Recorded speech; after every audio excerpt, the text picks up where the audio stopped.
Good afternoon and welcome to this week's BizSmart Lunch and Learn webinar.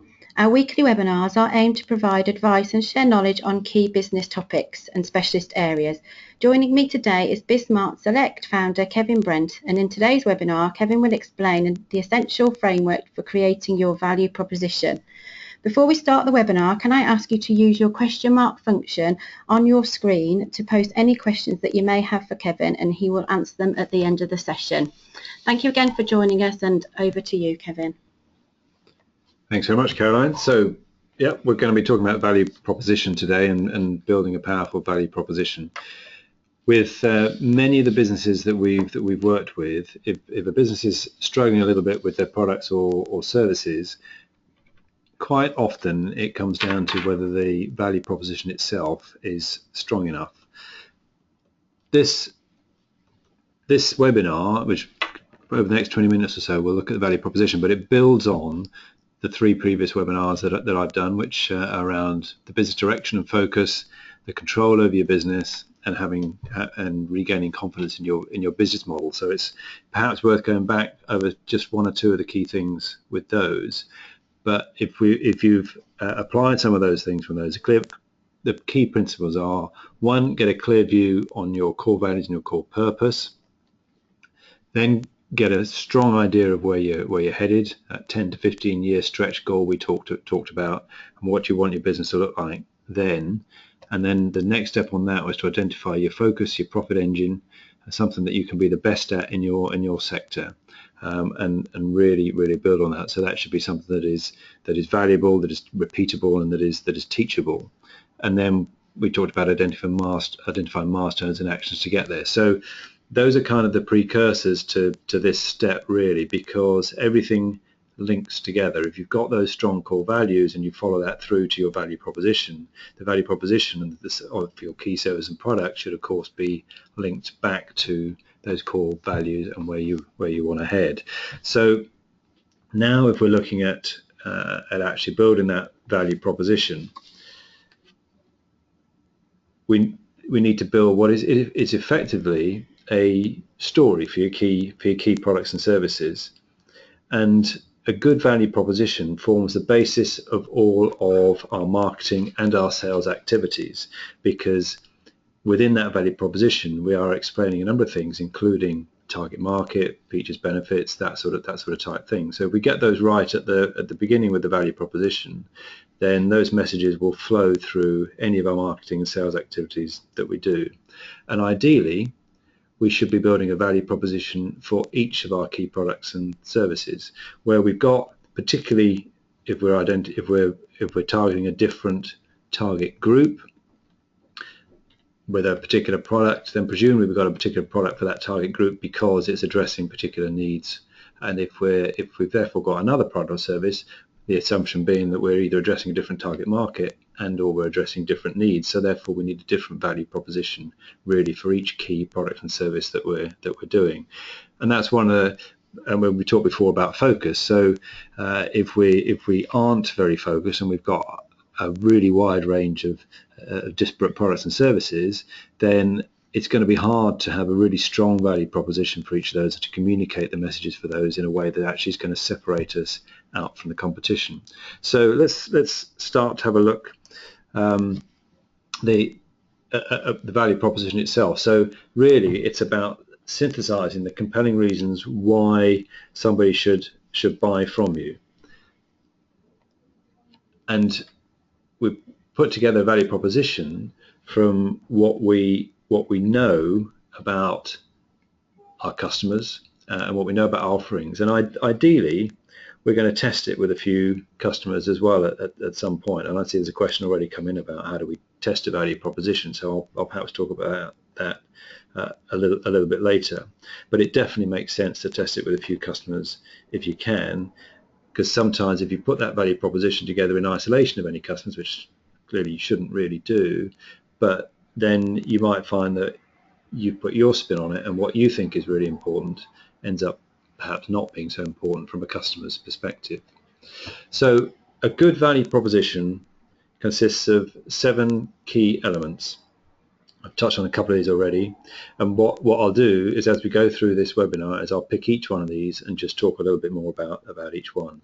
But overall, good value proposition needs to identify the target audience, so who's it for, the needs of that target audience or the pain that we're addressing, what the product service is that we're offering, so what's it called and what are its key features.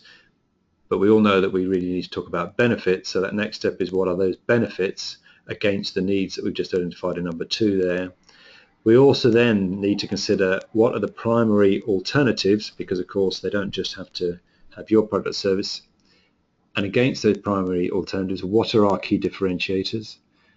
And how can we, from step 7 there, how can we convince somebody that what we've just said in points 1 to 6 are true and genuine? What credibility, what proof can we offer that gives people confidence in those claims? So, first step, who's your target audience? And here, the more specific that we can be, the better. The more that we can actually identify a cohesive group, if you like, that behave in the same sort of way, the better, because then the needs across that group should be similar, and whatever we're positioning in terms of our offer or service should be right for that group. So you'll hear people talk about a segment as well as target audience. So that's what that's about. So the more specific that you can be here, the better. As I said, sharing similar needs, characteristics. You also want it to be of a size that's worth going after. So yes, if you look at that market and actually there just aren't the people that, or there aren't the numbers that are going to do what you need to do from building a business point of view, then clearly you can identify that's not worth going after. And also they need to be identifiable and reachable. It's no good having a definition of a target market that actually there's just no way that you can find them. So that's part of that. So and what I'm going to do as I go through some of these is perhaps just use we've just done this exercise again actually with BizSmart and some of our offerings, and so I'll refer back to a couple of examples around a service that we're about to launch called Smart Boards, which might help. So we look at we look at a definition of a target market for us. We're looking for a carefully selected group of chosen business owners who have experience to offer for other business owners and who are looking to get more out of their business. That core group will be what we call our teenage businesses. So they are businesses that have been around for a couple of years, have got lots of potential but haven't quite made it through to adulthood, and they know there's more they can do, and typically they're in the range of 100,000 to £1 million. The focus is going to initially be Worcestershire, building on existing relationships, etc., etc. So you can start to see how you build up a definition of who your target audience might be. Once you've got that definition, we then need to identify their needs, and that's obviously the needs that we're trying to address, the relevant needs. So you'll hear other people talk about the pain. If your clients, your customers don't have a pain, then they're really not going to be that keen on any service that you might offer.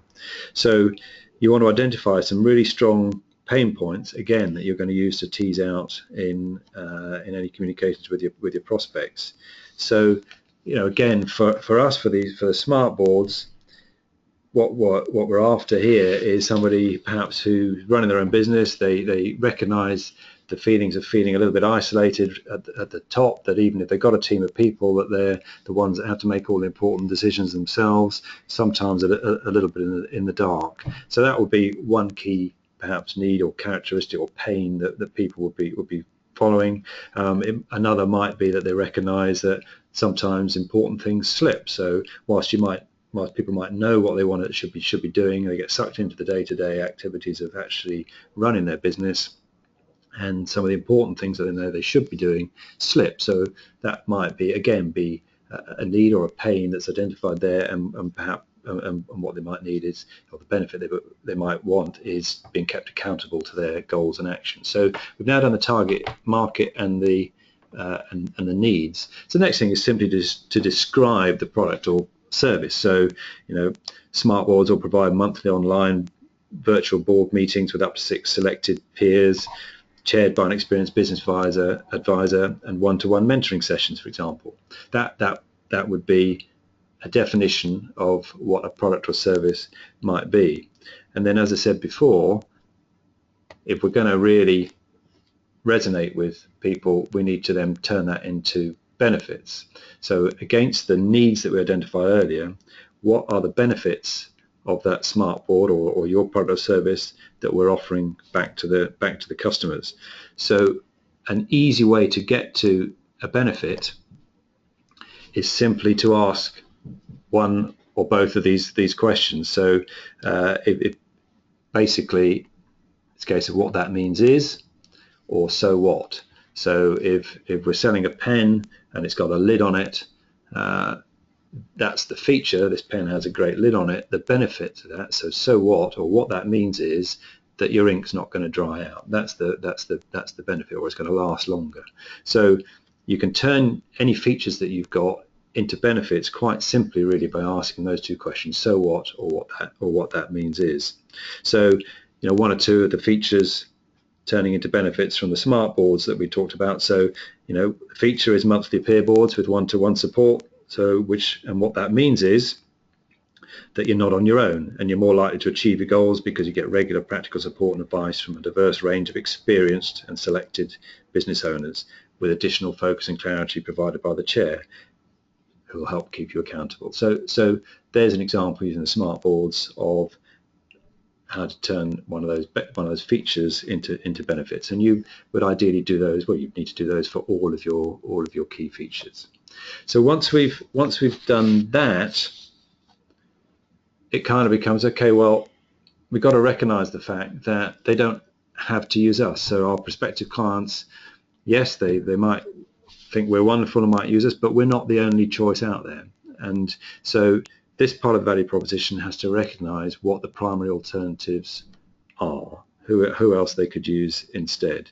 Now, you need to think broadly on this, because it's quite easy to think of some direct competitors, and I don't necessarily mean the names of competitors, unless you really do only have a handful of key competitors. We're talking about the groups or types of competitors here.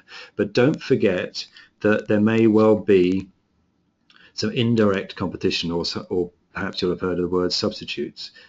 So there may be something that is not exactly the same, but is similar and addressing the same needs. So, it's a bit old hat, but if you were crossing the channel and you were just looking at ferry services, you would obviously have your direct competitors would all be the other ferry services, but there are other ways to cross the channel. So you clearly would need to consider the tunnel, you clearly need to consider flying or whatever else. So in your business, when you're looking at this, make sure that you don't just keep too narrow, and you actually put yourself in the mind of the customer and you say, well, actually, is there another way that as a customer I could get the same end result? And you need to consider those in your analysis. So and actually another example of that would be if you think of Coca-Cola from the drink side, then obviously direct competitors would be other fizzy drinks and whatever else, but clearly somebody could go out and buy bottled water. That would be a more indirect type competitor. So for smart boards, we kind of identified to use that as an example, we identify some of the alternatives as continuing as you are. You don't actually need to do anything. You could simply just carry on as you are. So that's something that we've got to consider. You could try and run your own advisory boards. You could hire non-executive directors. You could have your own internal board. You could join another paid-for kind of face-to-face board system, or you could hire one-to-one support. So there's some of the key alternatives that one could do. So for your product or service, that's what you need to do, is think about what those key alternatives might be. And then once you've got those key alternatives, that then leads you to the next step, which is really what you then need to do, is for each of those alternatives is list out what makes you different, what advantages do you have over that alternative. And if you've got a clear idea of those, that's going to really help you obviously with your marketing messages. It's also worth considering here, and typically we'll have done a SWOT analysis at some point earlier on, but it is also worth considering here if there are any negatives on this, because that's going to help you to think about what you might need to do to address those. So for each of your alternatives, you need to start to list down what makes you different. Might be a number of things, might be superior service, although I would caution strongly about that, as that is basically pretty much what everybody will say, that will do superior service. So whilst you might consider it to be a differentiator, would the customer really see that as being a differentiator? The fact that your vans are painted yellow you might be the only ones with yellow vans, but would your customer really care? So think about that. And what else might it be that makes you different? And then the final piece of the jigsaw is the proof that you can offer that what you've said is true. So clearly, the more evidence that you can put together, then the stronger the belief is going to be in your value proposition. So you want to put yourself in the shoes of the customer, and you might want to think, well, what would help make me be convinced that that this service is going to actually deliver what they say they're going to deliver. Clearly, case studies, clearly testimonials are very good. Most businesses will do this already, though. So again, what is there that you can offer that is going to, or that you can put forward, that is going to really help a prospective client to really see that that you can do what you say? So any evidence, any data that you've got, if you're trying to cut costs in a business, for example, with your product or service, if you can actually really demonstrate that and show that data across, then fantastic. So to recap, then a good value proposition needs to cover those 7 things that we've talked about. So the target audience, their needs, the features of that product or service itself, the benefits that it offers against the needs, the primary alternatives, what else could they do instead of using you, your differentiators, what makes you different against those alternatives, and then your credibility, what can help to justify that. So done well, a good value proposition will form the basis of all of your marketing messages, which is why it's so, for that product service, which is why it's so key. It's also really useful if you are briefing external agencies. So if you're briefing a creative design agency, or if you're briefing a copywriting agency or general marketing agency, whatever you might be outsourcing, or in fact even less marketing related outsourcing, it gives a really good summary to somebody about what you're about, and very quickly they can then pick up and build on that.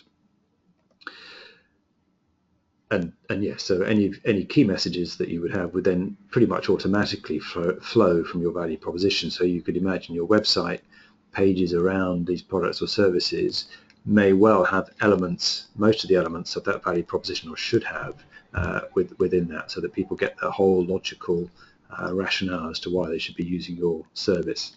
So you can put it together. It might look something like this in the background. It doesn't have to be, we're not talking here about a hugely long document. It's going to be a couple of pages, but bullet points is fine. This is initially really an internal document, so we're not talking about giving this straight to a customer. So it's making sure that you've got down in a form that that you've really thought through, and that works for you, that you've captured all the key elements about your offer. So just go through some of those things again. So if we take that BizSmart idea, so for a selector, this is who it's for, a selected group of chosen business owners who's got experience they can offer to other business owners, looking to get more from their business. Core group will continue to be the teenage businesses, etc., etc. So that's just part of that summary. So for that kind of business owner who have expertise that they could prepare to share with others, who know they could do better, who feel on their own isolated, etc., etc., the Smart Board service will provide online virtual board meetings with up to 6 selected peers. Included is going to be the free one-to-one session. And what that means is that from that peer-to-peer one-to-one, you're not on your own, you're more likely to achieve your goals. because it's online, it's time efficient, you don't have to leave your office, because it's the same group of people all the time, you build continuity and trust, because we've got a range of specialists, you're going to get that in-depth specialist advice when you need it as well from trusted people. And unlike all those other alternatives, continuing as are trying to run your own advisory board, etc., then you get the following benefits. So, particularly against trying to run your own boards, is a carefully selected experienced group of challenges led by an experienced chair. You don't have to leave the office. You've got those one-to-one sessions as well. It's a structured approach that we can know and can demonstrate it works, etc. So you start to build up a story, and we can show that it's different. So we can show that it works, rather, because we've got data from supporting over 200 businesses on a growth program. We can show these kind of increase in sales and profit numbers, the satisfaction, the range and depth of our testimonials, and we can show data to show that the peer boards really make a difference. So when you put that all together in that sort of way, you can probably hear it can also be used for quick summaries to somebody about what you're about. So whilst I know a number of us do BNI and other networking type things, and we often have to either give a 60-second or maybe a little bit longer about our business, but if we've got that strong value proposition for that key product service, then actually we've built a story there that might help us to frame that 60 seconds. So that's the core of the value proposition. It's not a hugely complicated framework. It needs a little bit of thought, because that's where the power of it is. Like with most frameworks, really, it's the depth of the thought that's gone into it in terms of when you do it for your own business that is what is important. But if you do it well, it can be really powerful. And as I said at the beginning of the webinar, with the range of businesses that we've seen, the ones that seem to do better and really fly with key product services are where they've really got this value proposition now. They can really articulate that to themselves and obviously also back out to the customers, and it is a strong proposition where they've really thought about the differentiators, the credibility, the reasons why people might need it. So there we go. So that's all I wanted to cover this morning, and that's building value propositions for you. Thank you for listening. Great, thank you very much, Kevin. We've got a number of questions coming through. I'll read them out to you. The first one from Laura. How do we make sure that we get it right and get the best value proposition we can? I think that's a good question, and I think we've got another couple of questions that are on the same sort of lines. Somebody, I think Paul's asking about discussing with a team or creating a collaborative, who should be involved in the process of creating a value proposition. So they're all around the same idea. That's really good. Clearly, the least good way of doing it is to do it in isolation, and just if you are the business owner of your business, it's just to do it on your own. It won't be dreadful, it's worth doing, but it won't be as powerful as if you have involved certainly other people within your team. So if you've got a team of people and you can pull other people in and you can build this together, that will work really well. So for example, with some of the BizSmart stuff, I've involved 2 or 3 key people that are involved in BizSmart to help really define those things. That is still, from an internal perspective, it should get you 80 or 90% of the way there, because you should know, as long as this isn't a completely brand new proposition and it's one that you've been doing for a little bit, you should have a pretty good understanding of how it works. But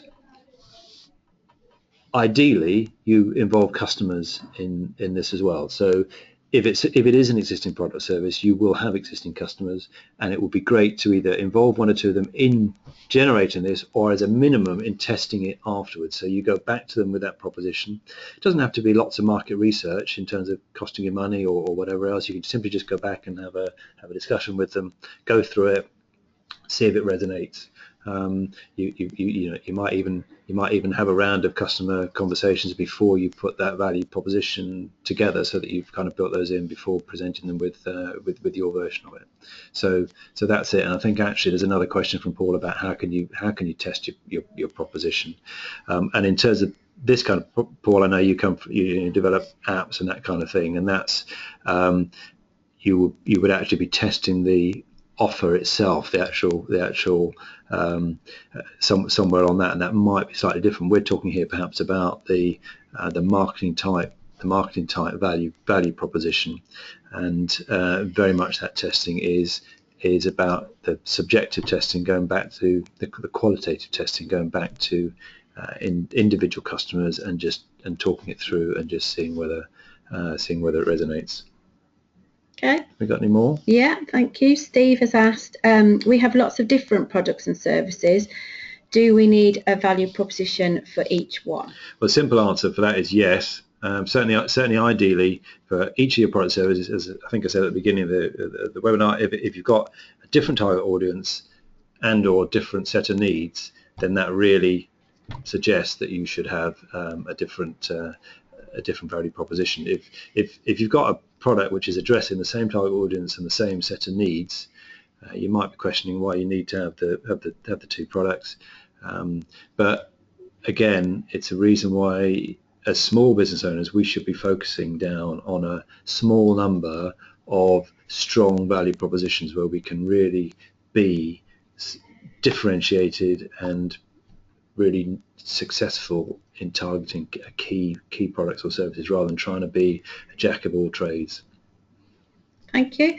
One other question from Les. I just wanted to confirm this is an internal document and it isn't something to share with clients. Okay, well, certainly the way that I've presented it here, it's an internal document. So you're doing it internally. This is not something that you would lift straight and put onto a brochure or onto a website.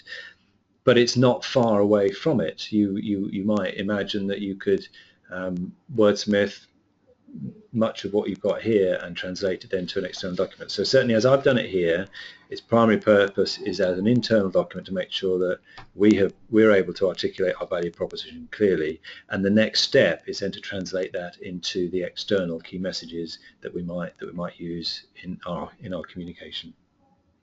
Okay. Thank you. I think that was your last question. Great. Thank you very much, Kevin, for hosting today's webinar.